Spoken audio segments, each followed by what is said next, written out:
Maya had always dreamed of running a marathon. She'd envisioned the triumphant feeling of crossing the finish line, the roar of the crowd, the medal around her neck. For months, she'd trained diligently, pushing her limits, sacrificing sleep and social gatherings. But today, her dream felt distant, almost impossible. A recent injury had sidelined her, leaving her feeling defeated and frustrated. Watching other runners glide past her in the park only amplified her despair. Why me? She murmured to herself, the weight of disappointment heavy in her heart. An elderly man, Mr. Khan, who frequented the park, noticed Maya's distress. He'd seen her training weeks before, her determination evident in every stride. He sat down beside her, a weathered book in his lap.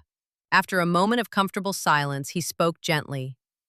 "You seem troubled, young lady." Maya hesitated, then poured out her frustration about the injury and her fading marathon dream. Mr. Khan listened patiently, his eyes filled with understanding. Mr. Khan smiled softly and opened his book, his wrinkled finger tracing a passage. "Listen to this," he said, his voice calm and reassuring. He read aloud. "The oak fought the wind and was broken. The willow bent when it must and survived." He looked at Maya. "Life will throw winds at you, Maya. Setbacks, disappointments. They are inevitable. The question is, will you be the oak that breaks or the willow that bends and finds a way to keep living, to keep moving?" Maya pondered his words. She had been so focused on the marathon, on her original plan, that she hadn't considered other possibilities. The idea of bending, of adapting and finding a new path, resonated with her. The small patch of sunlight that peeked through the clouds seemed like a tiny glimmer of hope. The next day, Maya started physical therapy with renewed vigor. She still yearned to run the marathon, but she understood now that her immediate goal was to heal and regain her strength.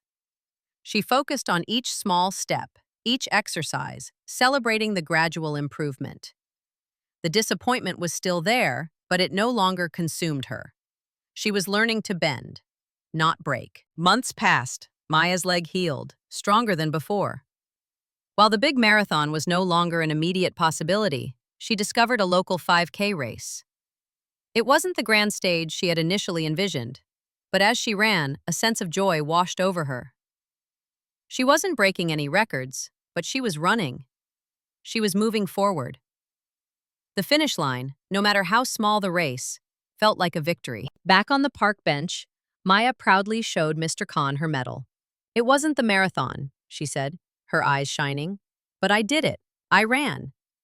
Mr. Khan nodded, his smile warm. "The journey is not always a straight road, Maya. Sometimes, the unexpected detours lead us to discover strengths we never knew we had. The ability to bend, to adapt, that is true strength." Maya looked out at the horizon, the setting sun painting the sky in hues of orange and gold. The marathon was still a dream, but it no longer defined her. She had learned a valuable lesson, that sometimes the greatest victories are not about reaching the initial goal, but about the resilience and adaptability we discover along the way. She would continue to run, to strive, and to embrace the unexpected bends in her path, knowing that true strength lies not in never falling, but in always finding a way to rise again. Thanks for watching this videos.